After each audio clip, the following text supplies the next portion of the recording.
माझं आडनाव दरंग आहे, मी दरंग आहे. पाटील काय झालं, पाटील म्हणजे या देशातली जी जातीय प्रवृत्ती होती त्या प्रवृत्तीचा खतपाणी घालणारे म्हणजे कुणबी आणि मराठा याच्यामध्ये खूप फरक आहे. कोकणामधले कुणबी आहे, मराठ्यांना ज्या विषयावर त्यांना आरक्षण पाहिजे त्या तसं आरक्षण मिळू शकणार नाही, मिळणारच नाही. त्यांचा हा कपाळमोक्ष, त्यांचा हा कार्यक्रम म्हणजे कपाळमोक्ष तरुणाला एक वेगळ्या प्रकारची उर्मी दिली, त्यांच्या मुठी वळायला लावल्या आणि संविधान आणि संविधान विरोधी अशी एक फळे आणि संविधान विरोधी पुढे जे होणार आहे ते पुन्हा देशाचं विभाजन मला दिसतंय. संविधानाच्या विरुद्ध आम्ही मात्र प्राणपणे संविधानाच्या बाजूने लढू. आता सध्या राजकारणापेक्षा धर्मकारणाला महत्त्व आलं आहे.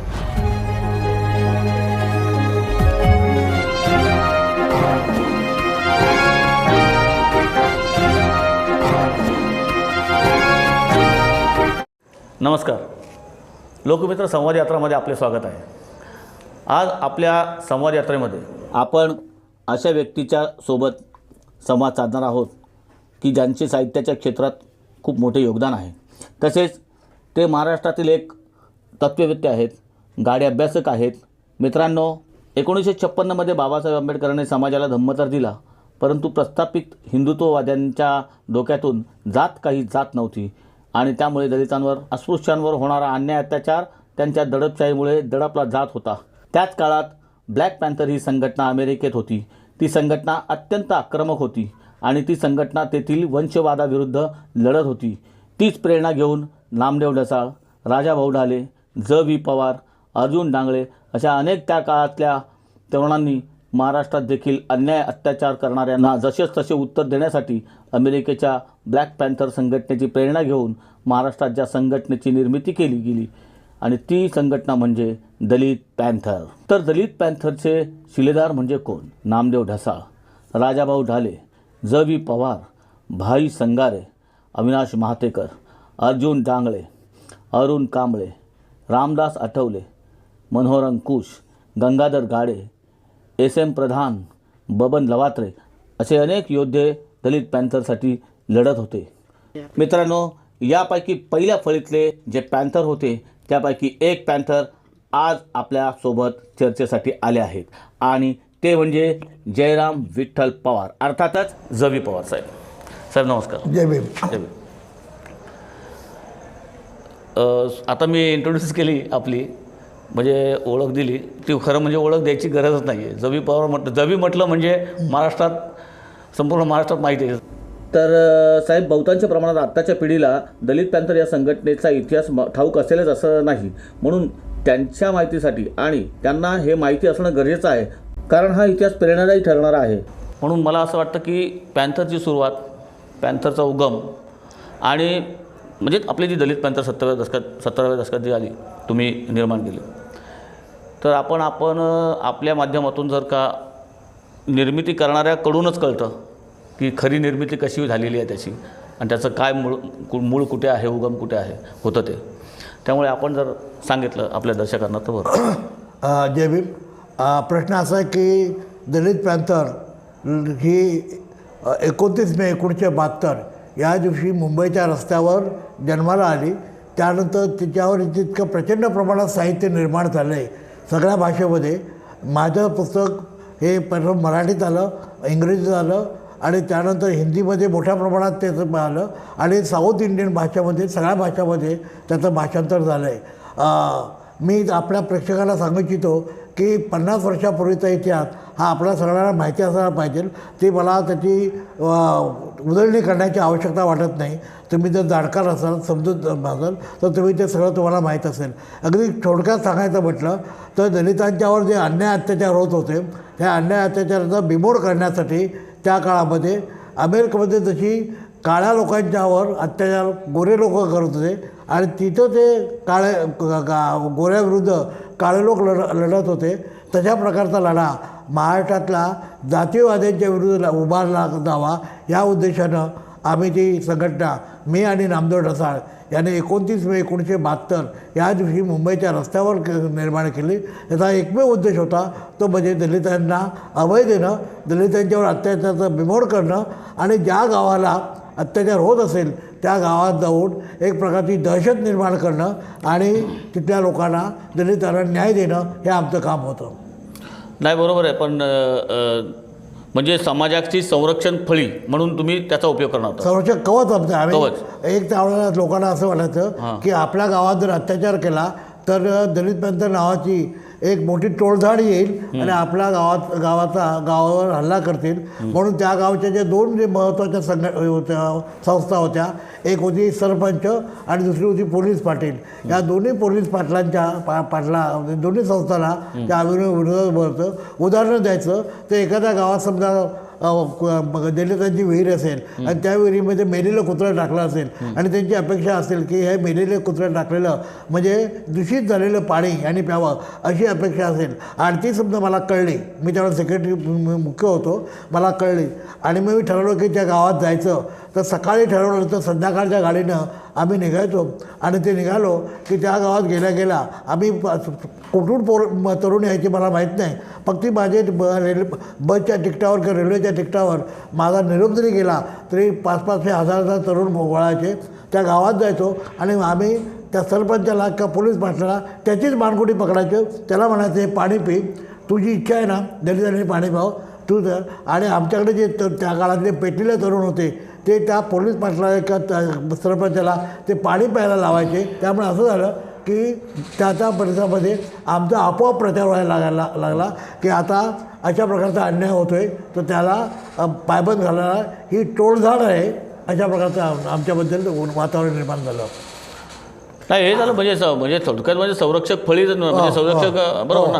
तर मला म्हणजे माझ्या सकट सगळ्या समाजालाच असं म्हणजे असं वाटतं की बाबासाहेबांनी सगळ्याच फळ्या निर्माण केल्या आहेत. एज्युकेशन सोसायटी निर्माण केलेली आहे, धम्मासाठी आपल्याला भारतीय बौद्ध महासभा आहे, किंवा त्यांची जी संकल्पना होती रिपब्लिकन पक्षाची, आधी ती शेड्यूल कास्ट फेडरेशन होतं, त्याच्यानंतर त्यांनी संकल्पना मांडली, ती नंतर रिपब्लिकन पक्ष तयार झाला राजकीय हे करण्यासाठी.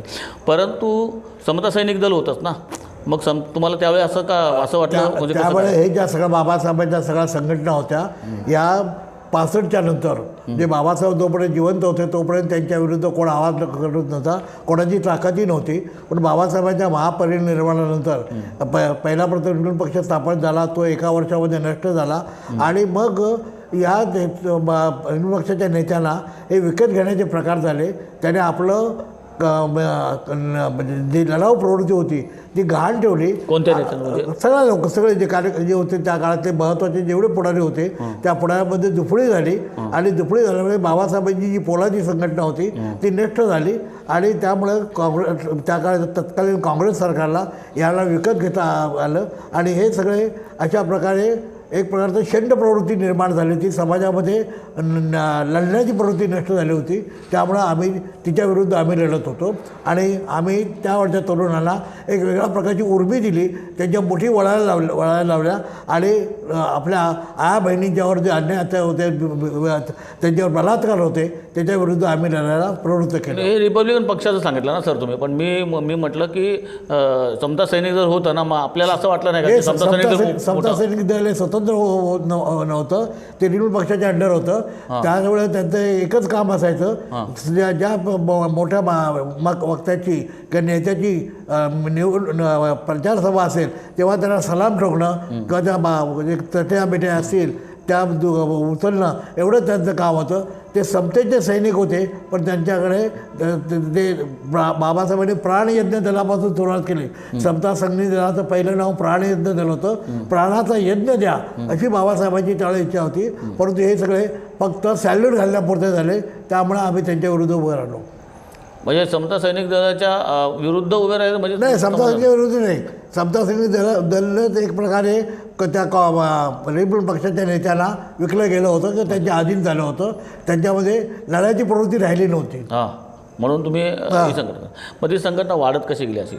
आता सांगितलं ना, इतका प्रचंड प्रमाणात आमचा प्रचार होत गेला. आमच्याकडे तेच म्हणायचं, त्या काळात प्रचाराचं माध्यम पण नव्हतं ना एवढं, सोशल मीडिया नव्हता, माध्यम नव्हतं, सोशल मीडिया नव्हता, आजच्यासारखे मोबाईल नव्हते, आजच्यासारखे आमच्याकडे वाढत कसं गेलं ते आपाप लोकांनी प्रचार केला. तुमच्या गावात प्रचार अंमलण्यात झाला, आम्ही तुमच्या गावात आलो की तुमच्या गावातले आणखी 100 लोक आणखी तिकडे प्रचार करायचे. म्हणजे हे प्रचाराने ज्योतिषी ज्योत अशी वाढत गेली आणि संपूर्ण महाराष्ट्र पेटत गेला आणि संपूर्ण महाराष्ट्रावर अन्याय अत्याचाराच्या विरुद्ध आम्ही लढलो. पण नंतर मग दलित पॅन्थरचे देखील हे झालं. झालं दलित पॅन्थरमध्ये पाठापोट झाली. त्यालाही कारण त्या काळामधले जे बाकीचे राजकीय पक्ष होते त्याला एका पक्षाला त्यांनी विकत घेतलं होतं. ते आम्हाला पण विकत घेण्याचा प्रयत्न करत होते. सुरुवातीला तसं झालं नाही, परंतु नंतर आमच्यातल्या काही लोकांनी सुद्धा तोच मार्ग स्वीकारला आणि दलित पॅन्थरमध्ये फूट पडली, विस्कळीत झाली. आणि त्यातच कारण म्हणजे आम्ही 1977 साली मी आणि राजा ढाले यांनी दलित पॅन्थर बरखास्त केली. आम्ही बरखास्त केली, परंतु काही लोकांनी पोटारची लोकांनी ज्याला त्या दलित पॅन्थरच्या नावाने त्या नावाने त्याला पोट भरता येत होतं अशा लोकांनी ती चालू केली. त्याचं नाव त्यांनी भारतीय दलित पॅन्थर ठेवलं. पण दलित पॅन्थर हा शब्द तसा होता की त्याच्याशिवाय ते जगू शकत नव्हते. पण साहेब मी काय म्हणतो, तुम्ही जेव्हा दलित पॅन्थर स्थापन केली तेव्हा दलित हे नाव काढवलं, कारण बाबासाहेबांनी दलित नाव खोडण्यासाठी तर बाकीच्या सगळ्या आम्हाला सगळ्या लोकांना गोळा करायचं होतं.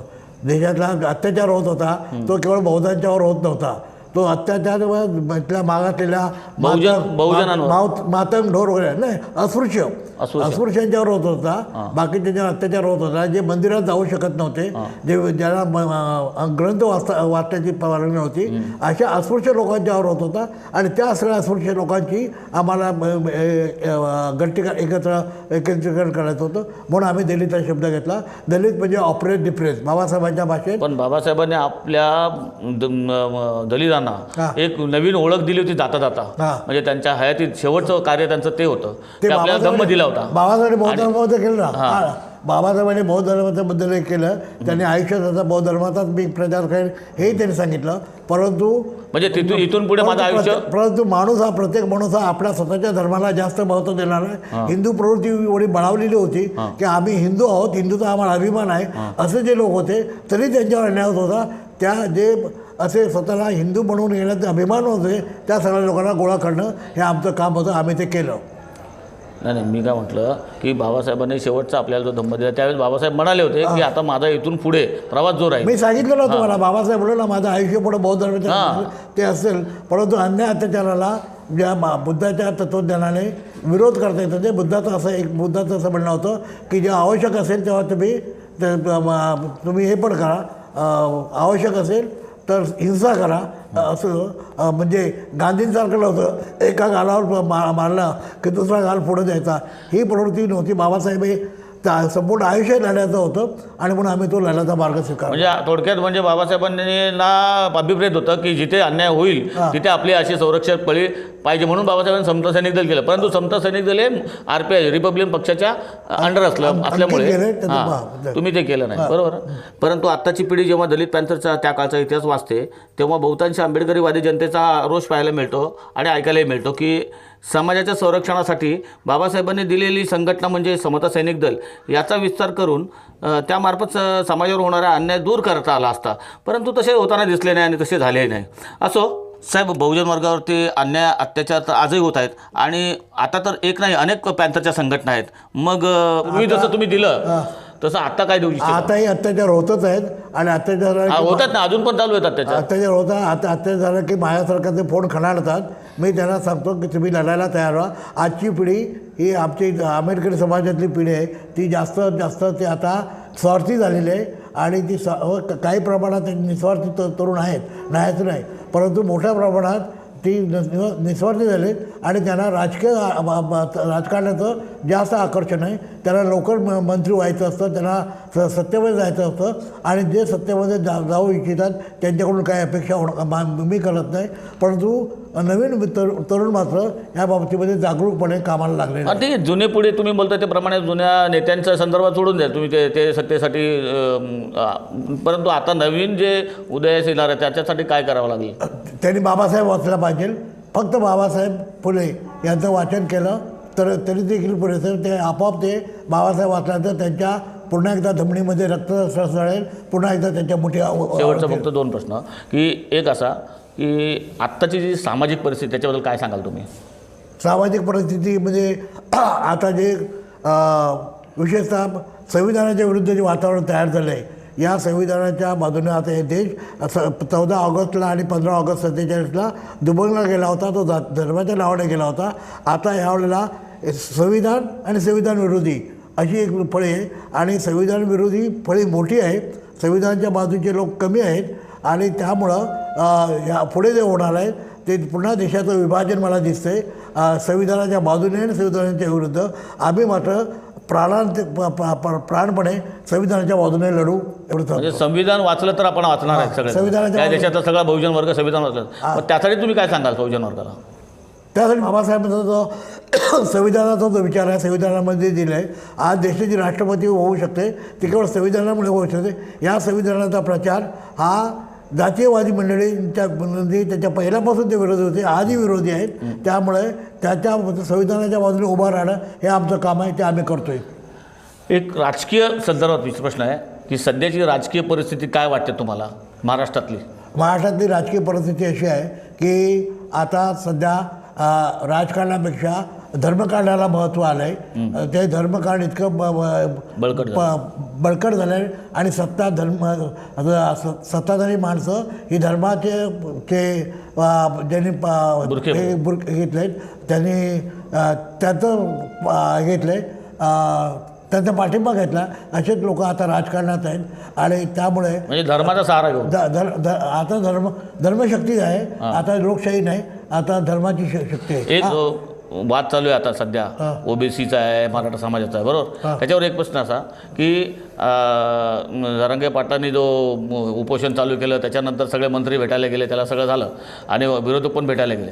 परंतु आता त्यांच्या आणि भुजबळ यांच्यामध्ये जुंपली आणि त्याच्यामुळे असं झालं आहे की ओबीसी आणि मराठा यांच्या दोघांमध्ये मराठ्यांना ज्या विषयावर त्यांना आरक्षण पाहिजे तसं आरक्षण मिळू शकणार नाही, मिळणारच नाही. त्यांचा हा कपाळमोक्ष, त्यांचा हा कार्यक्रम म्हणजे कपाळमोक्ष आहे. म्हणजे ते म्हणतात की सरसकट मराठ्यांना आरक्षण द्या. म्हणजे कुणबी आणि मराठा याच्यामध्ये खूप फरक आहे. कोकणामधले कुणबी आहे, कोकणातले कुणबी हे कुणबीच आहेत, ते ओबीसी आहेत आणि कोकणातले मराठे हे मराठेच आहेत. इतर ठिकाणी कुणबी आणि मराठे हा मराठवाड्यापुरता जो प्रश्न आहे तो प्रश्न निकालात निघणार नाही. जो 50%ची जी ती काढता येणार नाही. आणि बाबासाहेबांनी आरक्षण दिलं आहे ते मागासलेपणावर दिलं आहे, ते आर्थिक सबलीकरणावर दिलेलं आहे, सामाजिक मागासलेपणा, सामाजिक मागास. आणि हे लोक काल सामाजिक मागासलेपणाला विरोध होते.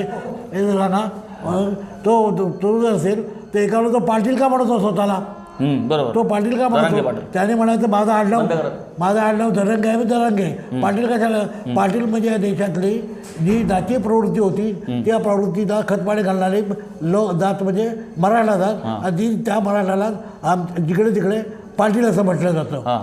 तर मित्रांनो, हे होते महाराष्ट्रातील एक ख्यातनाम साहित्यिक आणि पॅन्थरच्या काळातील एक लढाऊ पॅन्थर ज.वी. पवार साहेब. धन्यवाद. जय भीम.